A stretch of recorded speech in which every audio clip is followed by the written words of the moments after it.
双语音标领航，注音阅读启蒙，叶兴阳有声读物。Autobiography by Thomas Jefferson. Autobiography 1743 to 1790. With the Declaration of Independence. January 6, 1821. At the age of 77, I begin to make some memoranda and state some recollections of dates and facts concerning myself, for my own more ready reference and for the information of my family. The tradition in my father's family was that their ancestor came to this country from Wales, and from near the mountain of Snowdon, the highest in BR. I noted once a case from Wales in the law reports where a person of our name was either PL or deaf, and one of the same name was secretary to the Virginia Company. These are the only instances in which I have met with the name in that country. I have found it in our early records. But the first particular information I have of any ancestor was my grandfather, who lived at the place in Chesterfield called Osborne's and owned the lands afterwards the glebe of the parish. He had 3 sons, Thomas, who died young, Field, who settled on the waters of Roanoke and left numerous descendants, and Peter, my father, who settled on the lands I still own called Shadwell, adjoining my present residence. He was born February 29, 17078, and intermarried 1739, with Jane Randolph, of the age of 19. Dor of Isham Randolph, one of the 7 sons of that name and family, settled at Dungeness in Gutschuld. They trace their pedigree far back in England and Scotland, to which let every one ascribe the faith and merit he chooses. My father's education had been quite neglected, but being of a strong mind, sound judgment, and eager after information, he read much and improved himself insomuch that he was chosen with Joshua Fry, professor of Madham, in W&M College, to continue the boundary line between Virginia and N. Caroline, which had been begun by Colorado Bird, and was afterwards employed with the same Mr. Fry to make the first map of Virginia which had ever been made, that of Captain Smith being merely a conjectural sketch. They possessed excellent materials for so much of the country as is below the Blue Ridge, little being then known beyond that ridge. He was the 3D or 4th settler of the part of the country in which I live, which was about 1737. He died August 17.1757, leaving my mother a widow who lived till 1776, with 6 daughters and 2 sons, myself the elder. To my younger brother, he left his estate on James River called Snowdon after the supposed birthplace of the family. To myself the lands on which I was born and live. He placed me at the English school at 5 years of age and at the Latin at 9, where I continued until his death. My teacher, Mr. Douglas, a clergyman from Scotland, was but a superficial Latinist, less instructed in Greek, but with the rudiments of these languages he taught me French. And on the death of my father, I went to the Rev. Mr. Morey, a correct classical scholar, with whom I continued 2 years, and then went to William and Mary College, to wit in the spring of 1760, where I continued 2 years. It was my great good fortune, and what probably fixed the destinies of my life, that Dr. W.M. Small of Scotland was then professor of mathematics, a man profound in most of the useful branches of science, with a happy talent of communication, correct and gentlemanly manners, and an enlarged and liberal mind. He, most happily for me, became soon attached to me and made me his daily companion when not engaged in the school. And from his conversation I got my first views of the expansion of science and of the system of things in which we are placed. Fortunately, the philosophical chair became vacant soon after my arrival at college, and he was appointed to fill it per interim. And he was the first who ever gave in that college regular lectures in ethics, rhetoric, and belles lettres.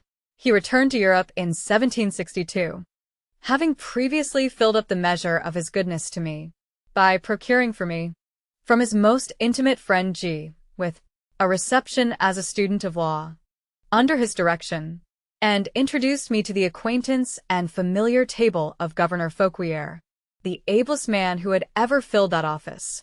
With him, and at his table, Dr. Small and Mr. with his amici omnium horarum, and myself formed a party quarry, and to the habitual conversations on these occasions I owed much instruction. Mr. With continued to be my faithful and beloved mentor in youth, and my most affectionate friend through life. In 1767, he led me into the practice of the law at the bar of the General Court, at which I continued until the Revolution shut up the courts of justice. For a sketch of the life and character of Mr. With, see my letter of August 30, 1.20. To Mr. John Saunderson, in 1769, I became a member of the legislature by the choice of the county in which I live, and continued in that until it was closed by the Revolution.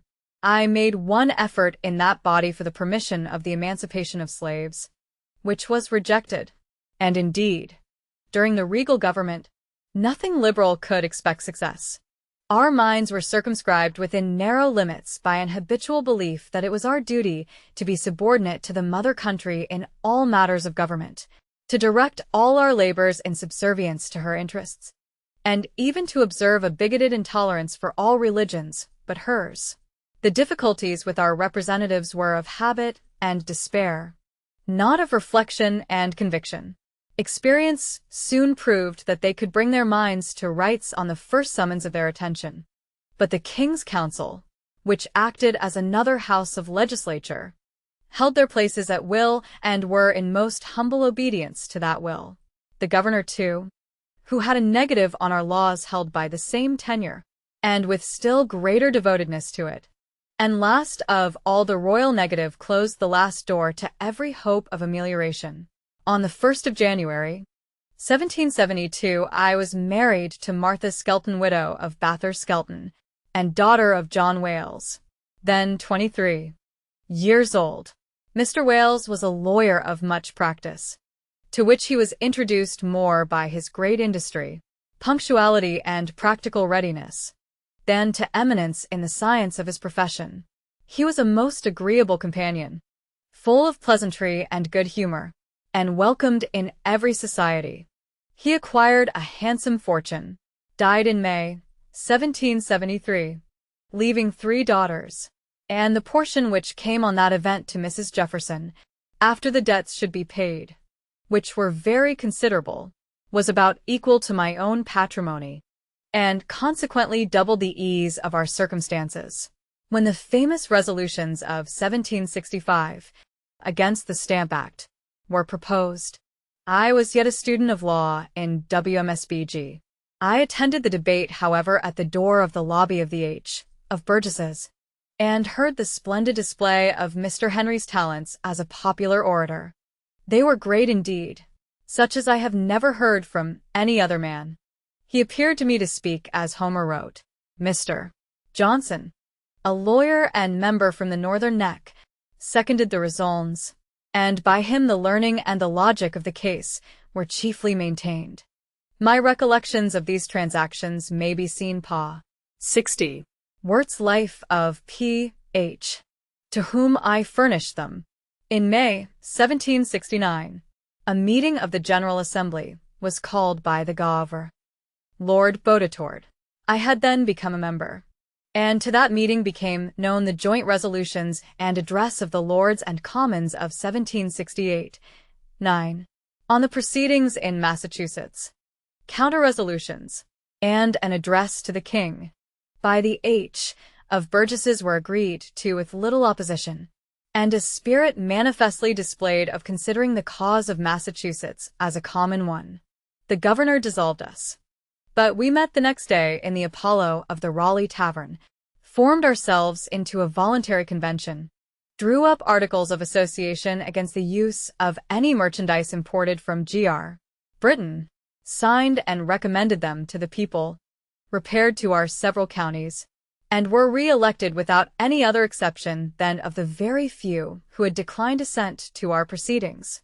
Nothing of particular excitement occurring for a considerable time, our countrymen seemed to fall into a state of insensibility to our situation.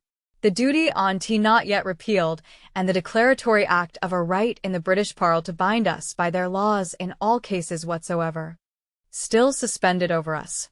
But a court of inquiry held in our island in 1762 with a power to send persons to England to be tried for offences committed here, was considered at our session of the spring of 1773 as demanding attention, not thinking our old and leading members up to the point of forwardness and zeal which the times required. Mr. Henry R. H. Lee, Francis L. Lee, Mr. Carr, and myself agreed to meet in the evening in a private room of the Raleigh to consult on the state of things. There may have been a member or two more whom I do not recollect. We were all sensible that the most urgent of all measures was that of coming to an understanding with all the other colonies to consider the British claims as a common cause to all, and to produce an unity of action. And for this purpose that a committee of correspondence in each colony would be the best instrument for intercommunication, and that their first measure would probably be to propose a meeting of deputies from every colony at some central place, who should be charged with the direction of the measures which should be taken by all. We therefore drew up the resolutions which may be seen in Wort Pa 87. The consulting members proposed to me to move them, but I urged that it should be done by Mr. Carr, my friend and brother-in-law, then a new member to whom I wished an opportunity should be given of making known to the House his great worth and talents. It was so agreed. He moved them. They were agreed to Nem. Con. And a committee of correspondence appointed, of whom Peyton Randolph, the Speaker, was chairman. The Governor, then Lord Dunmore, dissolved us. But the committee met the next day, prepared a circular letter to the speakers of the other colonies, enclosing to each a copy of the resolutions, and left it in charge with their chairman to forward them by expresses. The origination of these comes of correspondence between the colonies has been since claimed for Massachusetts, and Marshall II, 151, has given into this error, although the very note of his appendix to which he refers shows that their establishment was confined to their own towns.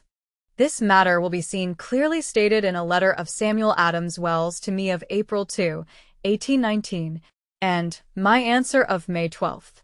I was corrected by the letter of Mr. Wells in the information I had given Mr. Wirt, as stated in his note, Pa. 87, that the messengers of Massac and Virga crossed each other on the way bearing similar propositions, for Mr. Wells shows that Massachusetts did not adopt the measure but on the receipt of our proposal delivered at their next session.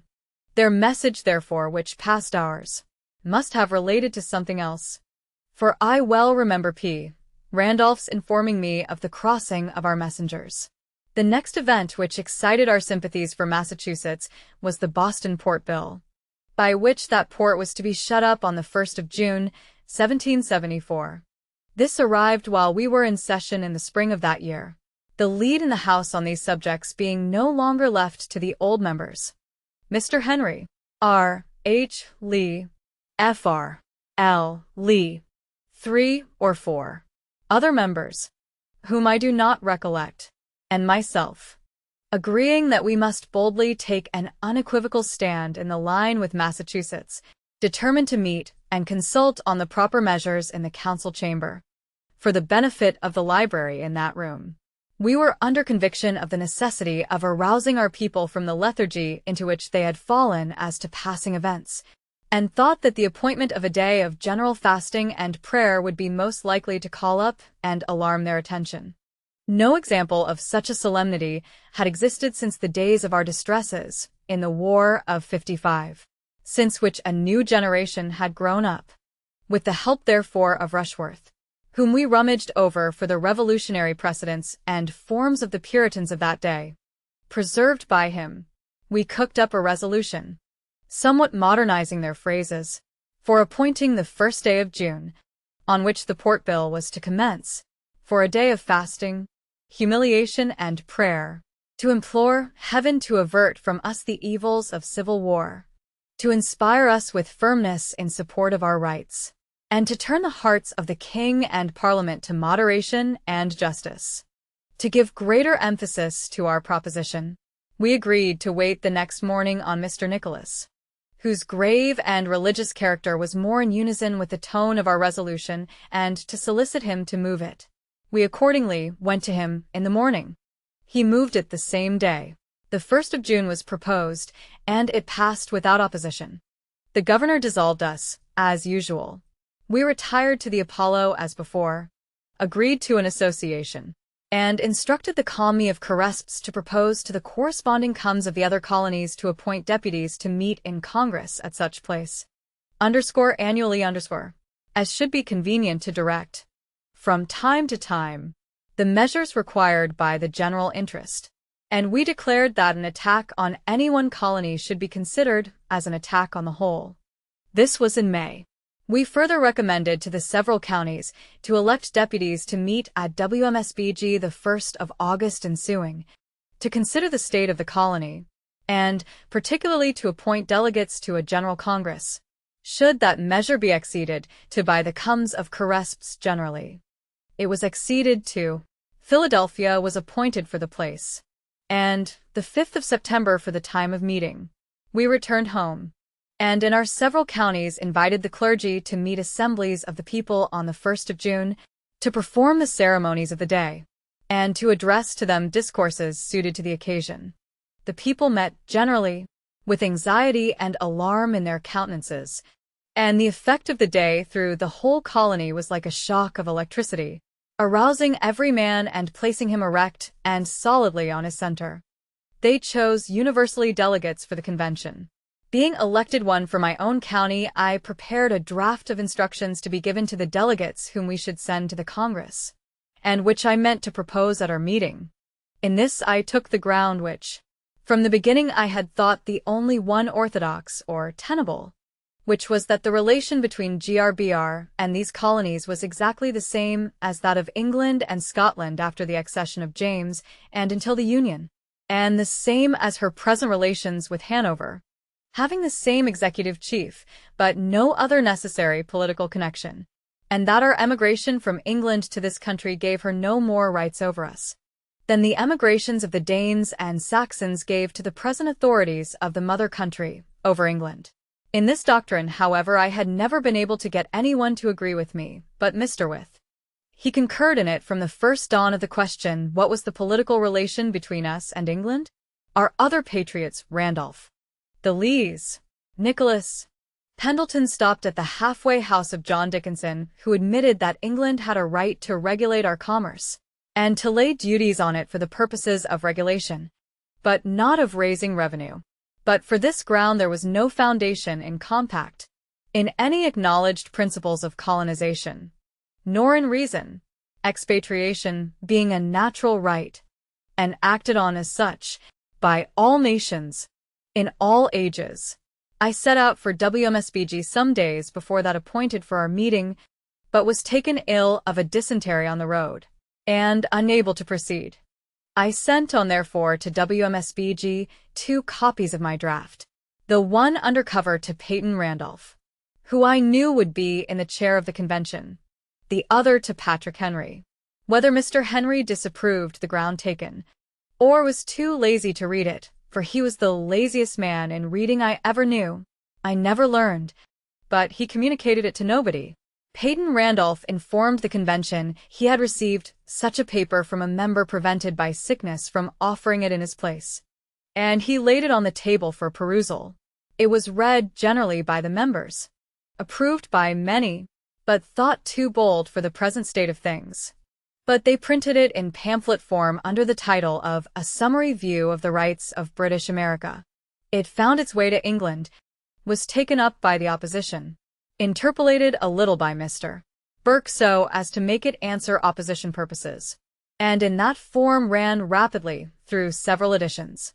This information I had from Parson Hurt, who happened at the time to be in London, whether he had gone to receive clerical orders, and I was informed afterwards by Peyton Randolph that it had procured me the honor of having my name inserted in a long list of prescriptions enrolled in a bill of attainder commenced in one of the Houses of Parliament, but suppressed in embryo by the hasty step of events which warned them to be a little cautious. Montague, agent of the H. of Burgesses in England, made extracts from the bill, copied the names, and sent them to Peyton Randolph. The names, I think, were about 20 which he repeated to me, but I recollect those only of Hancock, the 2 Adamses, Peyton Randolph himself, Patrick Henry, and myself. *1. The convention met on the 1st of August, renewed their association, appointed delegates to the Congress, gave them instructions very temperately and properly expressed, both as to style and matter, and they repaired to Philadelphia at the time appointed. The splendid proceedings of that Congress at their first session belong to general history, are known to every one, and need not therefore be noted here. They terminated their session on the 26th of October, to meet again on the May 10th ensuing. The convention at their ensuing session of Mar. 75 approved of the proceedings of Congress, thanked their delegates, and reappointed the same persons to represent the colony at the meeting to be held in May. And foreseeing the probability that Peyton Randolph, their president and speaker also of the H. of B. might be called off, they added me in that event to the delegation. *1. See Girardin's _History of Virginia _ Appendix number 12. Note: Mr. Randolph was according to expectation obliged to leave the chair of Congress to attend the General Assembly summoned by L.D. Dunmore to meet on the first day of June 1775. L.D.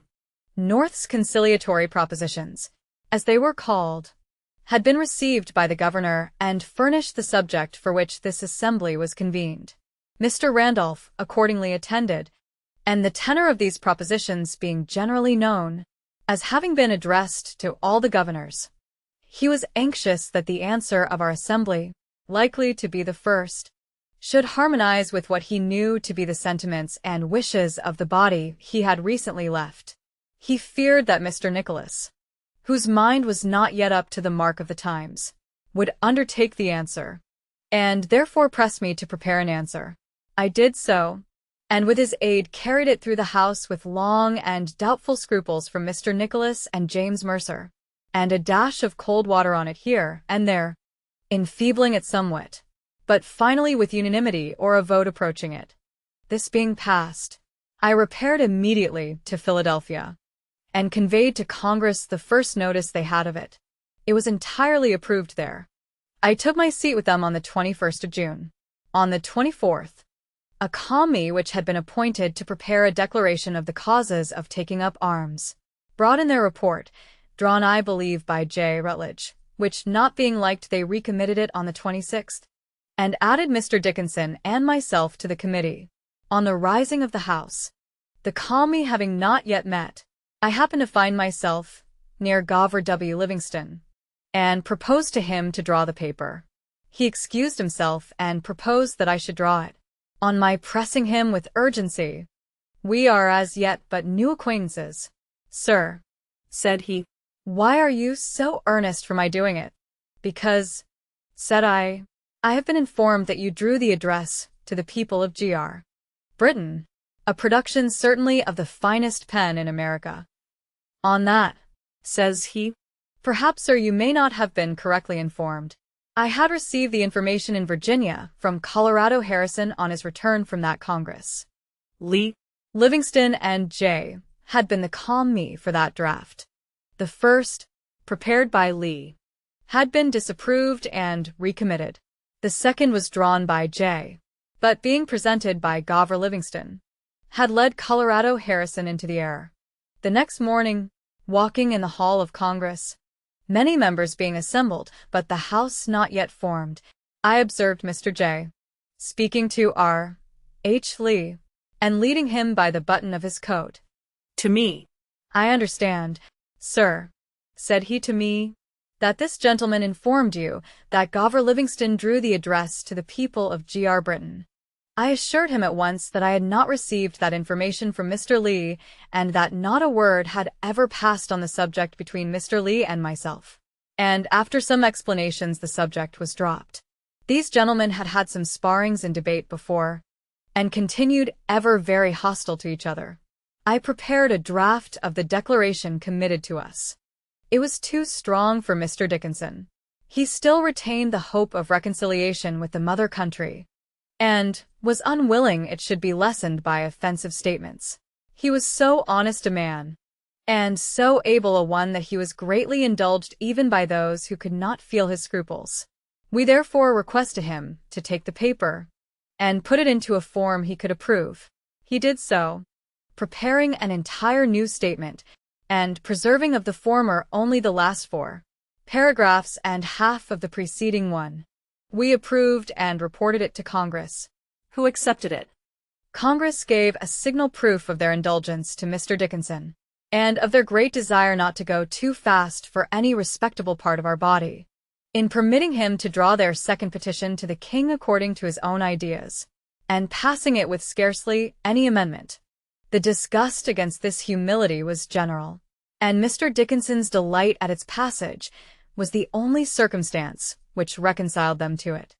The vote being passed, although further observed on it was out of order, he could not refrain from rising and expressing his satisfaction, and concluded by saying, "There is but one word, Mr. President, in the paper which I disapprove, and that is the word _Congress _."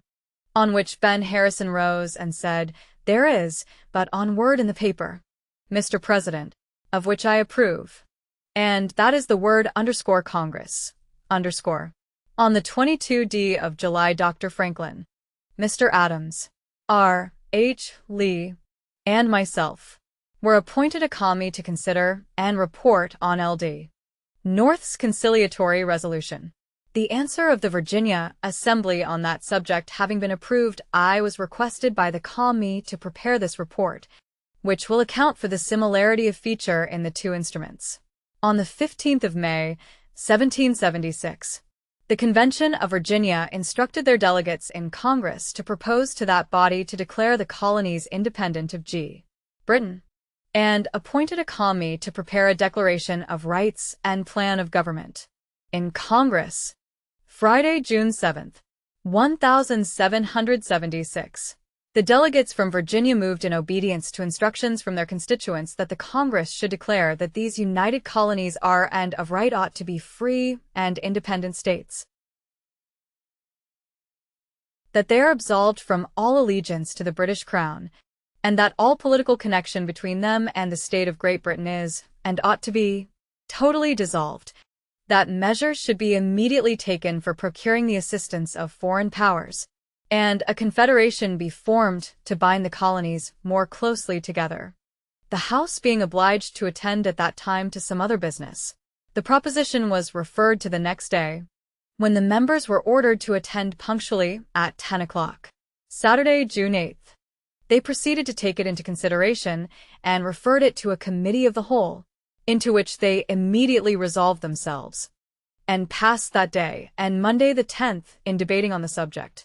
It was argued by Wilson, Robert R. Livingston, E. Rutledge, Dickinson, and others, that though they were friends to the measures themselves, and saw the impossibility that we should ever again be united with Britain, yet they were against adopting them at this time, that the conduct we had formerly observed was wise and proper now, of deferring to take any capital step till the voice of the people drove us into it, that they were our power, and without them our declarations could not be carried into effect.